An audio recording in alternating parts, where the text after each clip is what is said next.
Deacon Crane's back hit the brick wall of the alley off Kessler Avenue hard enough to knock the air out of him. A uniformed forearm pressed flat across his collarbone, a badge catching the one working streetlight at the alley's mouth. He was 16 years old. He had done nothing wrong except take the wrong shortcut home at the wrong minute past 11 that night. 20 feet away, in a doorway most of downtown Brantley walked past without looking twice. A homeless man who had not slept through a single loud noise in 3 years came fully awake in under 2 seconds. What Walt Ferris did in the next 90 seconds, and what 200 Hells Angels did 4 days later because of it, was not something the officer, the boy, or Walt himself ever saw coming. Brantley, Indiana rolled up its sidewalks early most nights, storefronts along Kessler Avenue dark by 10, the alley behind them lit by a single streetlight that had been flickering on its way out for longer than the city had gotten around to fixing it. Wyatt Crane had raised his son in this town his whole life and had never once worried about that particular alley, mostly because nobody had ever given him a reason to. Wyatt was 46, a Hells Angel for close to 23 years, a single father since his wife passed 6 years back, running a small, custom paint shop 2 streets over that let him keep his own hours and, more importantly, keep an eye on Deacon without hovering close enough for a 16-year-old to notice he was doing it. He'd taught his son to ride at 14, taught him to change his own oil at 12, and had spent the evening in question at a chapter meeting 3 towns over, expecting Deacon to walk the 8 blocks home from his friend Marcus's house the same way he had 100 times before. He still called Deacon every night around 10 to hear him say he'd made it home fine, a habit that had started as an anxious new widower's overcorrection and had, over 6 years, become something closer to affection neither of them bothered pretending was anything else. He did not know yet that his son had chosen, out of pure convenience and the kind of mild teenage impatience that outweighs caution 9 times out of 10, to cut through the alley behind Kessler Avenue instead of going the long way around. Walt Ferris had been sleeping in the doorway of the shuttered hardware store 2 buildings down from that alley for the better part of 5 months. He was 43, an Army veteran, 2 tours in Afghanistan behind him, and an eyed blast 11 years back that had left him with a leg that ached with the specific weather-predicting reliability of a man who had earned every inch of the damage. He had come home to a VA claims process that took years to properly credit his injuries, a marriage that did not survive the wait, and a warehouse job he lost after his back gave out lifting something it should never have been asked to lift. He had been homeless for 14 months. In those 14 months, he had learned a specific geography of the town most of Brantley never had reason to notice, which church basement served breakfast on which mornings, which library branch let him sit through a whole winter afternoon without asking questions, which doorway kept the worst of the rain off. He slept in that particular doorway because the overhang did its job, and because after 3 years of a body that startled awake at the smallest unexpected sound, he had learned that sleeping somewhere with only one direction anyone could approach from was the closest thing to safety he still had access to. He heard the scuffle before he saw it, a scrape of boots on wet pavement, a low voice pitched for intimidation rather than volume, and he was on his feet, legs screaming its familiar complaint, before his mind had fully caught up to his body's decision to move. Before we get to what Walt saw in that alley, if this is your first time here, go ahead and hit subscribe so this story doesn't get lost in the feed, and drop your city or state down in the comments below. I read every single one, and it means more than you'd guess to see how far a story like this can travel. Now, back to Kessler Avenue. Because what a homeless veteran was about to do for a stranger's son, at real cost to himself, was about to matter a great deal more than anyone on that street that night could have guessed. Officer Grant Pruitt had been on the Brantley police force for 12 years, decorated once for a drug bust that had made the local paper. Well liked by exactly the kind of people who never had reason to see the other half of what he did with his badge after dark. For the last 3 of those years, he had been running a quiet arrangement with 2 dealers on the west side, skimming product from evidence lockup, reselling it through a network he'd built carefully enough that nobody above him had ever had reason to look twice. He had made a study, over those 3 years, of exactly which small failures a police department tends not to notice in an officer with a good record and a friendly face, and had built his entire operation on the margins other people's trust left open. Deacon had not meant to see any of it. He had turned into the alley at exactly the wrong moment, in time to watch a uniformed officer he vaguely recognized from a school assembly 2 years back take a plastic bag from a man in a dark hoodie and hand him something folded in return. Quick and practiced. The kind of exchange that did not require words because both men had done it enough times to know the choreography by heart. Pruitt saw him a half-second later. Whatever calculation ran through Pruitt's head in that half-second, it did not include the option of letting a witness walk away to think it over. He crossed the alley fast. Badge and uniform doing the work his actual authority did not entitle him to, and had Deacon pinned against the brick before the boy had fully processed what he'd interrupted. "You didn't see anything," Pruitt said. Low.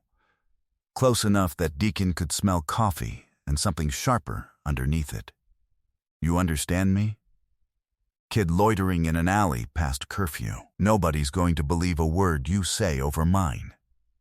I could make tonight considerably worse for you than a scared walk home." Deacon, 16 and pinned and suddenly aware of exactly how much authority a uniform carries, even when the man wearing it has forfeited any right to it, did not manage to get out more than a single frightened sound before Pruitt's forearm pressed harder against his collarbone.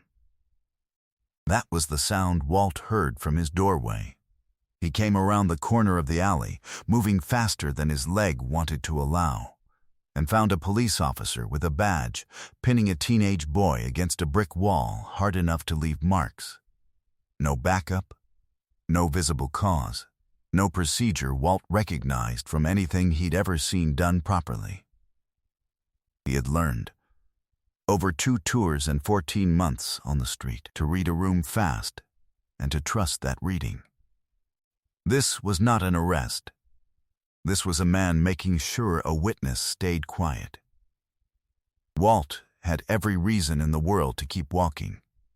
He knew, better than almost anyone in Brantley, exactly what it cost a homeless man to involve himself in anything a police officer was doing, knew that his word against a badge would mean nothing to most people, knew that stepping into this alley might end with him in a holding cell, or worse, and knew that nobody would believe the true version of events over the convenient one. He stepped into the alley anyway. "Let the kid go," Walt said. His voice came out rougher than he meant it to, unused for anything beyond the occasional mumbled thanks to whoever left food near his doorway. Pruitt's head snapped toward him, and for a moment something like relief crossed his face. A witness he could dismiss easily. A homeless man nobody in this town would believe over a badge. "This isn't your business. Move along before I add you to tonight's problems." "Kid didn't do anything," Walt said. "Whatever you're covering, he's not part of it. Let him go. You don't know what you're talking about." Pruitt's grip on Deacon tightened, and the boy made another small, involuntary sound. One that landed somewhere in Walt's chest the exact way certain sounds had landed there for 2 decades and never fully stopped landing. Whatever composure Deacon had been holding on to broke completely at that second grip, his knees nearly giving out against the brick. Walt had not decided anything yet. But something in him, the part that had once run toward exactly this kind of danger for a living, the part 14 months of sleeping in doorways had never managed to extinguish, had already stopped being undecided. He crossed the remaining distance between them at something close to a run, ignoring what his leg had to say about it, and got both hands on Pruitt's arm before the officer fully registered he was moving. "Get off him," Walt said, and pulled. Pruitt released Deacon's collarbone to swing an elbow back hard into Walt's ribs, a blow that folded him half over and cost him most of the air in his chest. But Walt did not let go of the arm he'd grabbed, using what leverage his weight still gave him to drag Pruitt's attention fully away from the boy. "Run," Walt managed, the word coming out thin. "Kid." "Go, now," Deacon, frozen against the brick for one endless second, finally obeyed, scrambling past both men and out toward the mouth of the alley, toward the streetlight, toward the sound of a car passing on Kessler Avenue that might, if he could reach it in time, mean a witness of his own. Pruitt's second blow caught Walt across the side of the head, and the third dropped him to the wet pavement entirely, boot connecting with his already damaged leg in a way that sent a white flash of pain up through his hip. Walt did not get back up right away. He did not need to. Deacon had already reached the street, already reached the passing car, already started shouting for help in a voice that carried considerably further than Walt's had. Pruitt heard it too. He looked once at Walt, crumpled and bleeding on the pavement, calculated the sudden and rapidly multiplying number of witnesses now converging on a formerly empty alley, and made the same decision cornered men in his position tend to make. He walked away fast, not running, radio already up at his mouth calling in some version of events that would not survive contact with what actually happened. By the time the first patrol car, an honest one, driven by an officer who had no idea yet what his own department was about to have to reckon with, arrived on Kessler Avenue, Walt Ferris was gone. He had pulled himself up off the pavement, legs screaming, ribs aching with every breath, and had done the only thing 14 months of homelessness had trained him to do reflexively when police arrived at a scene he'd been beaten in.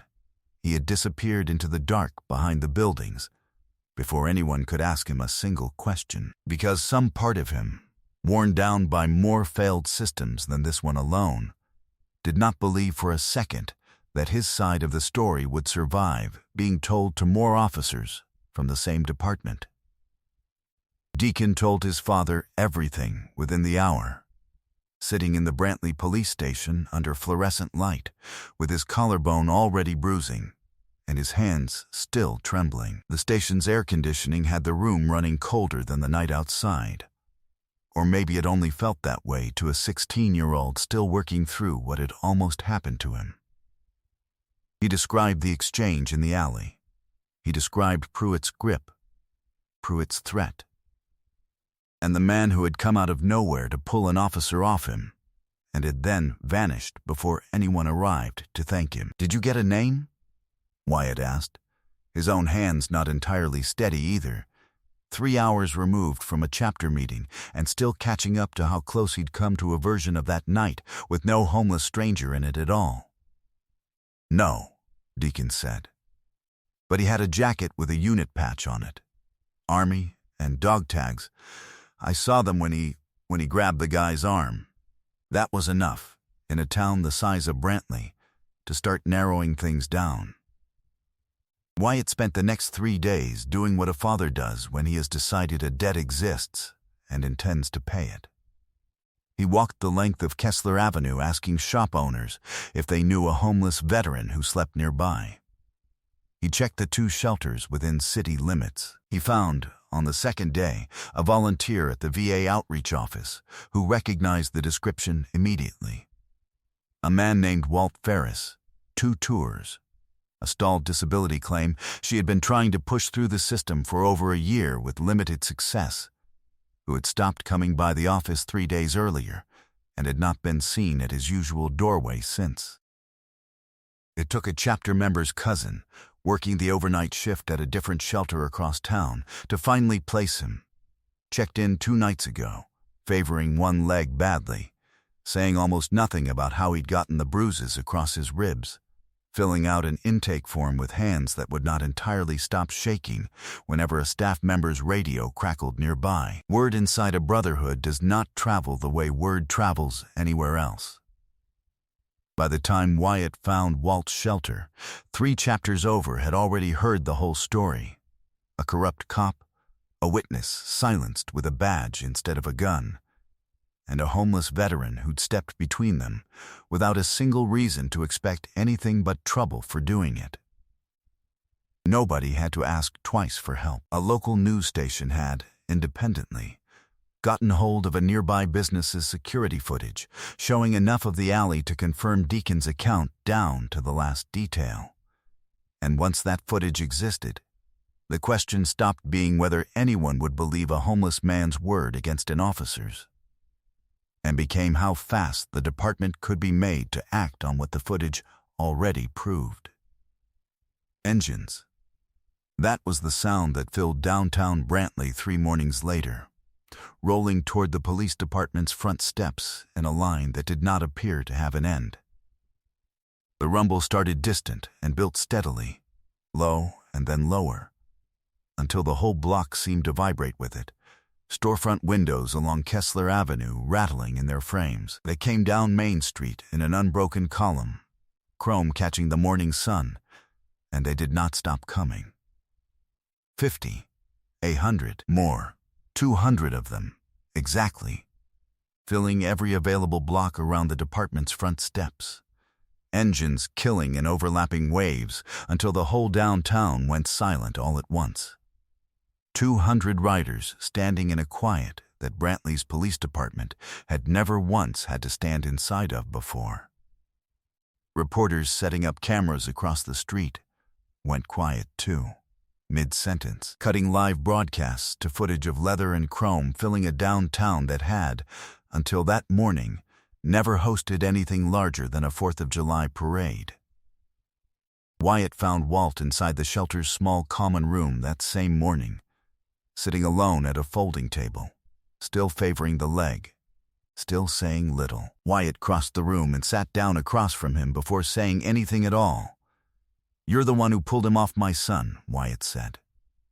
It was not a question. Walt looked up, and something in his face went carefully blank. The specific caution of a man who had spent 14 months learning that being noticed rarely worked out in his favor. "Kid all right?" he whispered. "Because of you," Wyatt said. "Bruised collarbone. Scared half to death. Alive, and not carrying whatever that cop was prepared to pin on him to keep him quiet." Walt's hands resting on the table had gone still. "Didn't do it for a thank you." "I know," Wyatt said. "That's exactly why you're getting one anyway." "I'm not looking for anything," Walt whispered, his voice cracking somewhere in the middle of it, the specific rawness of a man unused to being on the receiving end of gratitude rather than suspicion. Man deserved to get stopped. "That's all it was." "That's not all it was," Wyatt said. "You know that as well as I do." Outside, the crowd noise had reached the shelter's windows, 200 engines gone quiet, replaced by the low murmur of that many people choosing, deliberately, to wait without hurrying anyone inside. A local news crew, alerted by the same footage that had already reached 3 television stations by sunrise, had set up across the street from the police department. And by noon the story of a decorated officer's drug operation, and the homeless veteran who'd been beaten trying to stop it from claiming a 16-year-old witness, had gone considerably further than Brantley's city limits. Grant Pruitt was arrested that afternoon, charged with assault, evidence tampering, and narcotics distribution once internal affairs, moving with unusual speed under the glare of 200 motorcycles and a news camera, matched his radio logs against the timeline Deacon and the security footage had already established. 3 other officers were placed on administrative leave within the week, swept up in the wider investigation his arrest triggered, and the department's chief held a press conference by Friday, promising an outside review of evidence room procedures that community advocates had apparently been requesting, without much success, for years before any of this happened. Walt did not have to fight his VA claim alone after that either. A veterans advocacy attorney, connected through the club within days, took his case pro bono and had his disability rating corrected within a month. Backdated pay arriving not long after. Enough, finally, to cover first and last month's rent on a place of his own without 3 more years of appeals standing between him and a door that locked from the inside. The same rotating group of riders who'd spent 3 days searching for him spent the next several helping him find an apartment 2 blocks from Wyatt's paint shop. Close enough that Deacon started stopping by after school without anyone having to ask him to. Walt still keeps his old jacket, unit patch worn soft at the edges, though these days it hangs on a hook by an actual door instead of serving as a blanket in a doorway. The apartment stays quiet most nights in a way that used to worry him, and now mostly doesn't. A different kind of silence than the one he'd gotten used to on the street. The kind that comes from a door that locks rather than one that doesn't exist at all. He does not think of himself as a hero. He thinks of himself as a man who heard a sound he recognized and could not make himself keep walking past it, the same as he wouldn't have 14 years or 14 months earlier. If this story reached you, if you believe the people society has stopped looking at are sometimes the only ones still willing to look out for the rest of us, share it with someone who needs the reminder that courage doesn't check its own circumstances before deciding to act. Subscribe so you never miss the next one. And down in the comments, tell me where you're watching from tonight, what town, what state. And if you believe Walt earned every one of those 200 engines that showed up for him, type "stand below" so he knows it reached you too.